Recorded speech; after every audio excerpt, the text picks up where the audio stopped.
Healing in Star Wars Unlimited is better than I thought. I used to think that Restore 1 or Colonel Yulorn's effect weren't that great, but after some experience with a mostly budget Blue Palpatine deck, I learned how valuable even 1 point of healing can be. And I'll show you that list at some point during this video as well. In Star Wars Unlimited, because each player takes turns doing only one single action, and most units have low power, you're not often dying to one gigantic swing, except for maybe those huge ships. So healing 1 point here and there a couple times throughout the game can often lead to your opponent needing to make one more additional attack before you lose. And in between that action, you'll have the opportunity to do something. And even though that seems very small, it can make the difference. Now, let's go over to this Blue Palpatine deck. In a local best of 1 4-round event, I went 3-1, only losing to my friend that was playing a green Vader deck with 3 Rooks in it. And Rook was proving to be quite difficult for this deck to remove multiple times. I was able to kill one, but then the second one with its shield and its 6 health made it too hard for takedown to kill and too hard for overwhelming barrage to kill. And I only have 2 vanquishes in this deck, as you can see, so I did not have the tools to remove that many Rooks, and I lost. But anyways, with that said, let's go into some of these choices, okay? So one thing you'll notice is I called this no space, Emperor Blue no space, but I do have 3 Inferno 4s in here, and that's mostly because, it is a ship, so it gives me some kind of early defense possibly, but because of its when played and when defeated effect, it allows you to look at the top 2 cards of your deck and put them on top or on bottom, one or the other. You can do whatever you want to fix your next draws, potentially. And so, with Palpatine's effect allowing you to pay a resource and defeat a friendly unit to deal a damage somewhere and also draw a card, Inferno 4 has a little synergy there as well, but it's also to just make me getting to a resupply or a super laser technician for turn 2 even more likely.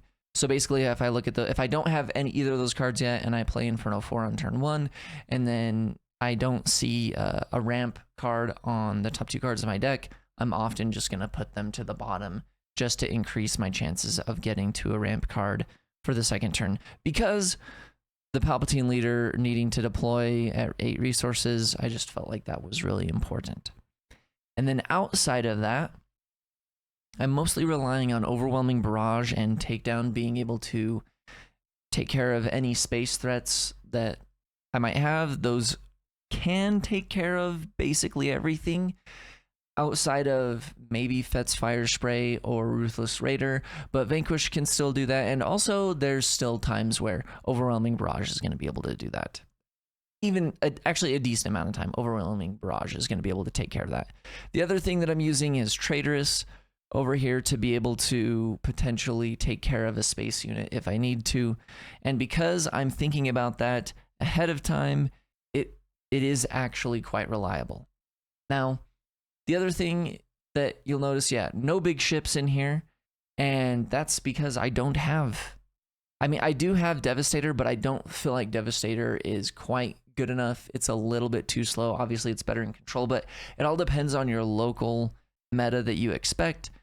And so I was expecting more mid-range or faster decks, and I was expecting me to be the slowest deck, so I didn't need gigantic things like that, especially when Reinforcement Walker is so good. I love Reinforcement Walker so much. It heals me, it draws me cards. It's my favorite, and you will probably hear that in every video I ever make for some reason because I can't help it. Now, the other thing that's really cool is because we're playing Emperor Palpatine as a leader, the Emperor's Royal Guards get +1 HP. So it's a 3/5. So it's just insane. And actually, this deck list is lying to you a little bit, okay? Because when I went there, I was able to trade for a third Emperor's Royal Guard, and I think I literally just took out a cell block guard. Just made one of the cell block guards a third Royal Guard, and then I still just kept one cell block guard in here just because I still felt like I needed more sentinels for the ground. The other thing that's really cool in this deck is you'll notice I've got a decent amount of 2-ofs in here. Now, pretend Royal Guard is at 3, obviously. But I've got 2 Del Miko, 2 Death Trooper, 2 Admiral Piet, 2 Snow Trooper Lieutenant. I even have just 1 Seasoned Shore Trooper here, 2 Traitorous, 2 Vanquish, 2 Cargo Juggernaut. And so what I was wanting to do is I needed a few more blue units in order to be able to use Cargo Juggernaut in some capacity.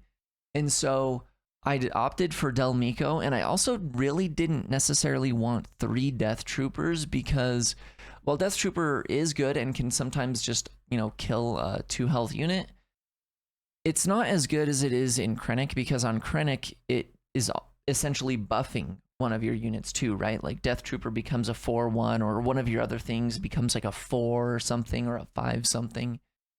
And so I felt like I needed more utility a little bit, and so I opted for 2 Del Miko.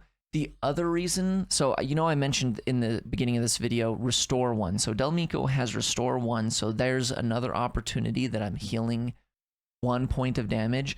And what really actually ended up happening is I was healing a couple points. I felt like Del Miko often healed me twice. But the other reason that I have Del Miko in here too is as a little bit of a hedge against other ramp decks, because with his effect saying that each event your opponent plays costs 1 more, if I get to have the priority going into, if I get to have initiative going into round 2, and let's say, I didn't have a resupply or a super laser technician to play of my own, Del Miko became another option, because if I play Del Miko and they don't have energy conversion lab, or maybe they don't have a super laser technician, then they can't play their resupply because it would cost 4.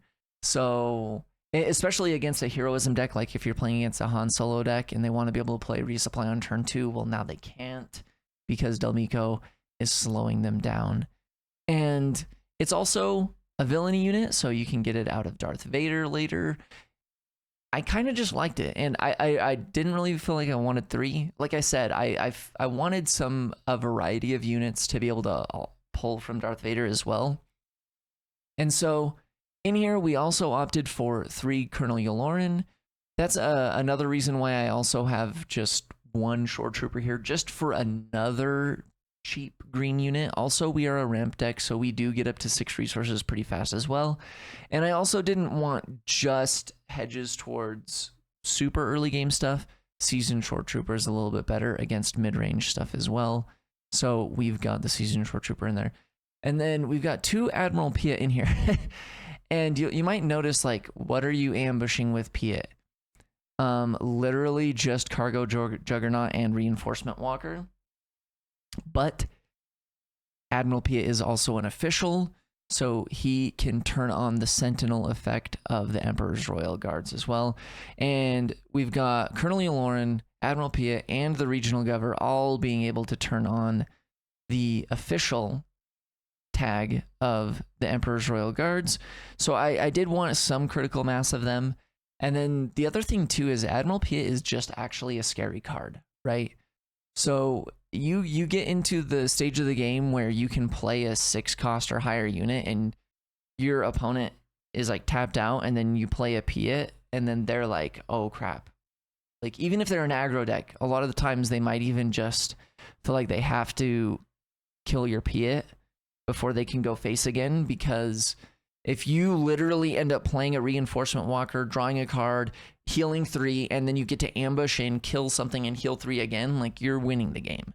It's so crazy. And then I also kind of just, like I said, because that was another reason I put the Cargo Juggernaut in here too. Cargo Juggernaut is shielded. It has 4 power. Just in case, you know, there was the opportunity where I got to play Piet down, and then I have an extra card here that I can get value out of Piet with. So that's part of the reason. And then the other thing that we've got in here, we got 2 Snowtrooper Lieutenant. And every single card in this deck, except for the Cargo Juggernaut and the Reinforcement Walker, they are all Imperials. So they're going to get the +2, and they're going to get to attack from the Snowtrooper Lieutenant. Snowtrooper Lieutenant also makes some of these weaker in power officials be able to have a decent amount of power and be able to trade up into something that your opponent plays, especially an aggro player. So that's kind of why Snowtrooper Lieutenant's in here too. There was also this really epic moment where I had the Emperor Palpatine deployed. He has 4 power. I had him deployed, and I had this really scary situation where my opponent was playing Grand Inquisitor. They had Grand Inquisitor up at full health. They also had an Admiral Ozzel up and ready to go. And on my turn, I was able to play the Darth Vader unit. I was able to grab the Snowtrooper Lieutenant from Darth Vader's effect. The Snowtrooper Lieutenant got to buff Emperor Palpatine to 4 power and attack in and defeat the Grand Inquisitor. And then Darth Vader got to go in and defeat the other readied unit my opponent had. And it literally stopped me from dying. And it just started being able to do things like that when you're just at the edge of defeat is pretty crazy. I think Snowtrooper Lieutenant is an awesome card. With that said, nothing else is too crazy. Power of the Dark Side is great. We're playing a lot of early game units, so a lot of the time we're going to be able to trade into our opponent's stuff, so they're often only going to have 1 unit left, often a bigger unit that we couldn't take care of, so Power of the Dark Side is going to take care of that. I did opt for a single copy of Make an Opening in here, just as a slight hedge against shielded cunning units, and also it heals. It's pretty good. There was also actually a moment where I was able to hit my opponent's 7th sister, and I think I did 4 damage to it. And then they used their security complex epic action to put a shield on it. But it only had 2 HP left, so I was able to use Make an Opening, you know, defeat it through the shield and heal too. It was super powerful. Honestly, with that said, Reinforcement Walker, I love it. If I'm playing green, which I'm probably playing green, I'm putting some number of Reinforcement Walker in there. The card continues to perform well for me. I feel like, man, I don't know if I've lost a game when I've played Reinforcement Walker. I mean, I'm sure I probably have, but seriously, it feels so good. Once I get it out, it's so annoying. I had that moment recently where my opponent used no good to me dead on the Reinforcement Walker, and that was like the closest. I literally was at 1 HP on that game and was still able to barely pull it out. That was with a different deck, but still, Reinforcement Walker, the GOAT, love it. That's all I've got to say. Wow. This video is much longer than I anticipated. My apologies. Hopefully you got some value out of it. And maybe check out another video of mine if you want. Otherwise, thanks for being here. And I'll see you in the next one.